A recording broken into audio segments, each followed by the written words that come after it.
Hey guys, Super Dave here, ready for another video.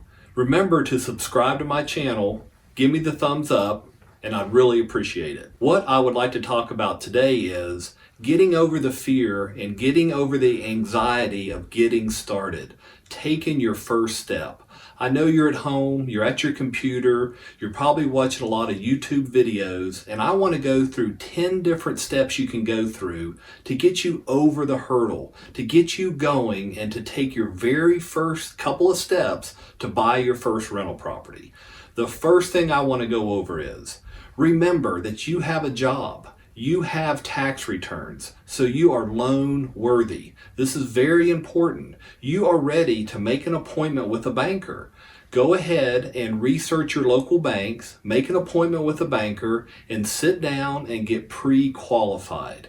Now you will know how much you can borrow, and you can go out and realistically start looking at houses and start making offers. This is the hardest first step. A lot of people think, how am I ever going to afford to buy rental property? How am I going to be able to be loan worthy? The first step is pull out your last 2 years of tax returns and go meet with a banker. Create that action. So that's step number one. Step number two is don't be afraid of debt.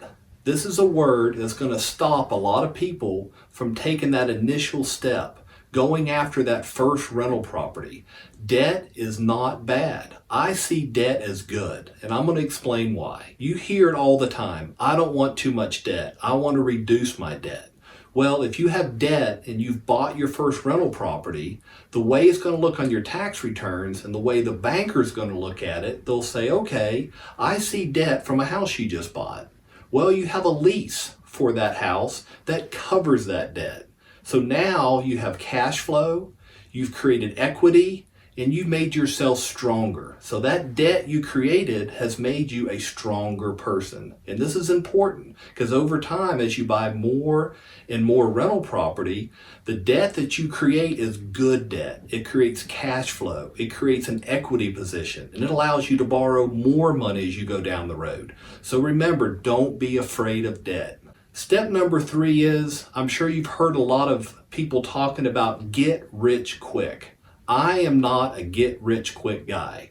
The Super Dave Mentor program will get you rich, but it's going to take time, it's going to take hard work, and it's going to take a plan. I don't have any get rich quick schemes, but I do have a calculated plan that over time will make you rich. Step number 5 is to take action and get to know your market. This is very important, to take the time to understand what a 3-bedroom or 4-bedroom house in your town will rent for. Because you're going after rental property and you need to know what type of income that style house is going to bring for you.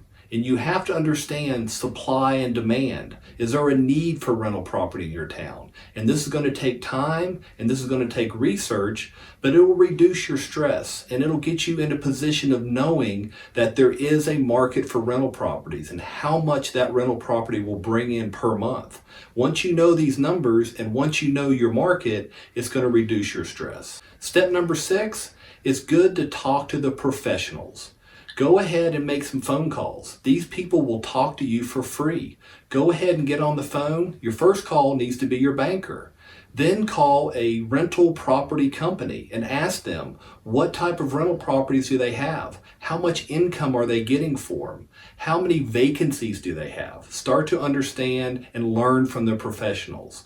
Go ahead and talk to a general contractor and see what a general contractor would charge if you needed to renovate a house. Go ahead and sit down and call the professionals in your town, ask them the questions you have, and this again will reduce your stress and reduce your fear of getting started. Step number 7 is write down your goals. Go ahead and write down how many houses you want to buy in the next year. Go ahead and write it on a piece of paper so you can visually see it. And another part of that is I like to visualize the future. See yourself as a landlord. See yourself as owning rental property and collecting cash flow and growing wealth and growing your rental empire and creating a portfolio. See yourself in the future as a landlord. Then over time, steps will come naturally to you. You will all of a sudden find yourself riding with a realtor, walking through houses and making offers and actually purchasing your first rental property. So set your goals and visualize your future. Step number 8 is know your numbers. I will have a future video and I'm going to go into more detail about how to crunch the numbers.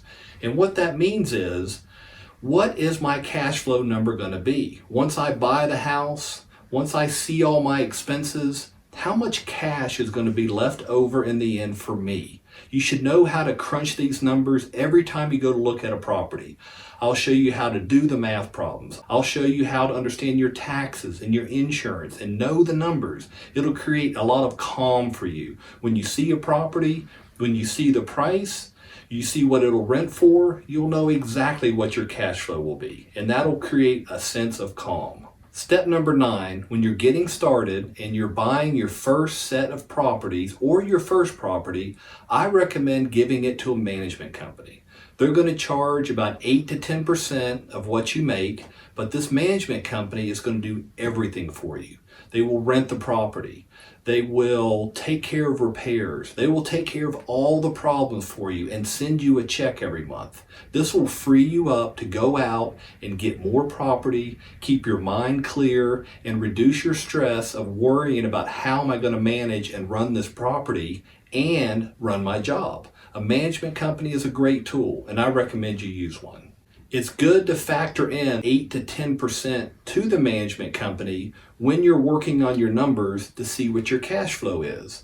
Go ahead and work in a 10% or maybe as low as 8% fee, then you'll know exactly what you're getting on the back end. Step number 10 is every day take some type of action. I call it baby steps. Even if you make one phone call in an entire day and check on a listing that's a potential rental property, or if you go and drive by a few properties that afternoon, create action every day and move forward and get closer and closer to buying your first rental property. The important reason to follow these 10 steps is so many people don't take action.